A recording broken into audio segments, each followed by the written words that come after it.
The coolest thing about this entire thing is that this is a story of friendship.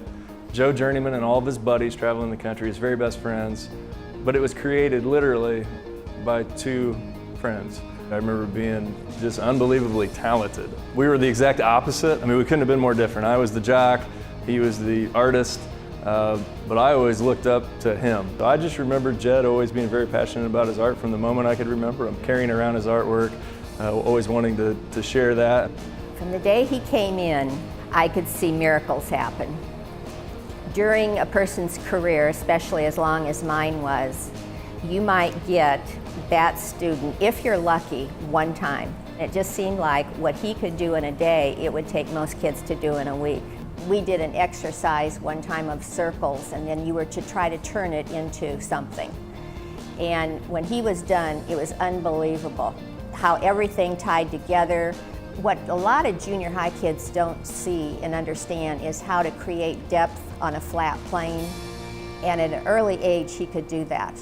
Everything looked 3D, very sophisticated drawings. The last year of school that we shared together was 9th grade, and then Jed kind of went his separate way. Dave and Jed went very separate ways. Dave on to college at the University of Nebraska, ultimately launching a successful consumer products business, Warsaw-based iDNA Brands, which landed licensing deals with the NFL, Major League Baseball, and NCAA for products like the Sportula. For Jed, life was a series of ups and downs. He dropped out of school after 9th grade, later earning his GED. He was accepted into the prestigious Art Institute of Chicago, but left after a year and a half because he couldn't afford the tuition. So he became a street artist. That was pretty much how I survived when I was in Chicago, was just doing odd jobs and doing portraits on the street. 13 years would pass before these two old friends would reunite in a chance meeting at a North Manchester bar. And I said, man, what's going on? I haven't seen you forever. And so we got to talking, and at the time, Jed was unemployed, and he was expecting his first child. So the best way to say it is he was stressed out. And I had asked him, I said, well, what about your art? And he says, no, I'm not doing it. I'm a typical struggling, starving artist, but I'm always doing it. He goes, I've got my portfolio. And I said, well, let's go look at it. So we literally go out in the alley, he shows me this portfolio, and it's everything I remembered. And so I looked at him and I said, Jed, you know, and I'm kind of embarrassed of this, but I said, you not doing art is like slapping God in the face for just an unbelievable gift. And he looked at me like, yeah, no kidding, right? And I thought, well, I was really smart, David. But the only thing I can say in my defense is I followed it up with, Jed, do you want a job? And Jed, he was emotional, you know, and he thought, this is the greatest thing, you know, that could have happened to me. And so I wrote the address down, gave it to him, and he was there on Monday. 6 months later, Jed was doing odd jobs for Dave, but still not putting his art talents to work. Then, in March 2012, while watching an ESPN special at home, Dave has a revelation. Somebody on that program mentioned a journeyman, and they were referring to a boxer traveling the world fighting to make a living to support his family, and he was a journeyman fighting from place to place to place, and I thought, that's it. And I yelled back to my wife and I said, Whitney, I said, it's Joe Journeyman, and instead of a boxer, it's a football player, and he was the only player, you know, to play for all 32 teams, and he travels the country and he goes from team to team and city to city, and it'll be like a search and find concept. Dave quickly calls Jed and says, I know what we're going to be doing for the next 5 years. And they get to work on making Joe Journeyman a reality. So the original idea had no characters other than Joe Journeyman and his best friend Leon the Lion. Well, then over time we decided, you know, he should have an entourage. So we developed a storyline, but probably one of the biggest developments was the bad guy. So our villain is Copycat Carl. And as the readers, we need to find Joe Journeyman, find his missing playbook before Copycat Carl does, because if he gets his paws on Joe's playbook, the journey could be over. So talk about the process. What is involved with each team? We research everything we can. We learn everything that's important there as far as what's the most popular foods, What are the historical landmarks? What are they known for? You know, just kind of every picture we can get our hands on just to kind of see how the fans react at the games. We really try to internalize all of that and really just kind of get into the city. And then from there, we come up with a lot of really stupid ideas.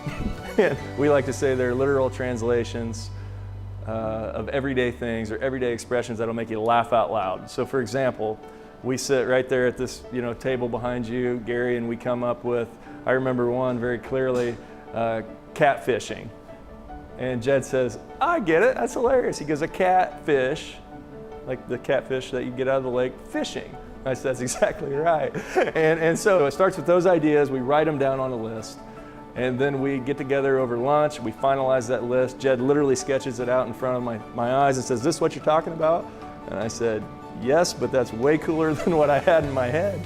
Jed starts to do some initial compositions, some sketches, and by the time he's done with that, those initial compositions and those sketches, he moves to the illustration board, and it takes him 30 days, which is fast if you really think about it, 30 days, but it's also a heck of a commitment. I think my favorite part is doing the color phase here, because that's when everything seems to come to life when you start adding the color to the piece. And I usually start with the sky to get the general, to set the mood, so to speak, for the piece, and then from there it develops into the rest of the piece, and then I work my way back and forth setting up a color composition. I've constantly look at everything and imagine drawing or painting it. The world around me, really, I think, is what really inspires me. And I believe everybody is an artist in their own way, no matter what it is they work on, whether it's like cooking or sports or construction. After Jed completes several pages of amazing detailed artwork, Dave decides it's time to call in the big dogs and places a call to New York City and the headquarters of the National Football League.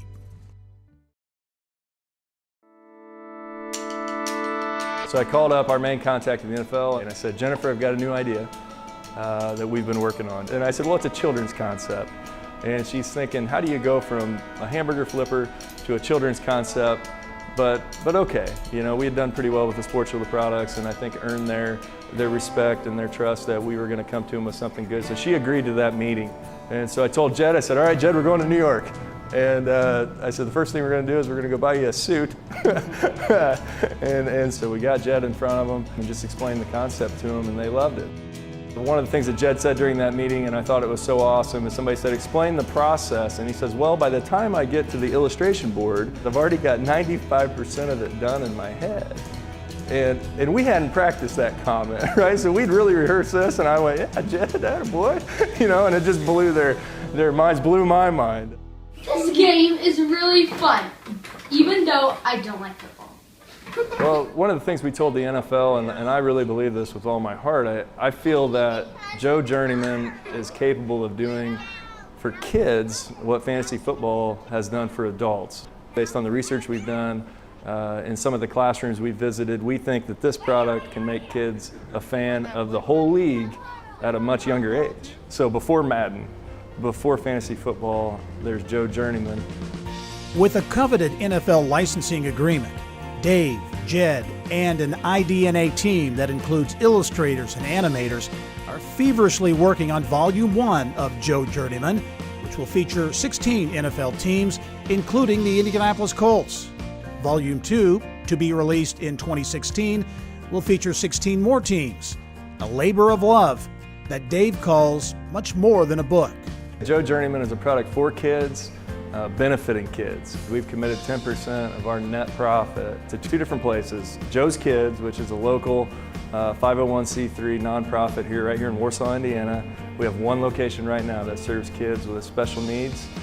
We provide speech therapy, occupational therapy, and physical therapy. And in addition to Joe's Kids, we support local children's hospitals. This clown, which is incredible, you were in... I was in a 3rd grade. It had been some 20 years since junior high art teacher Lynn Watson had seen her prized pupil, so her recent visit to Jed's studio was special. I'm so proud and happy for you. Thank you. I am. This is Thanks. wonderful. Isn't this a great Yeah. opportunity? A lot more than I ever thought it was going to Oh, not me. I knew you had it in you all along. be.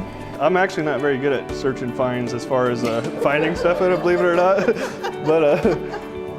But I have a lot of fun making them. Oh, So. my goodness. I believe this is the first you've seen of his artwork since those junior high and high school days.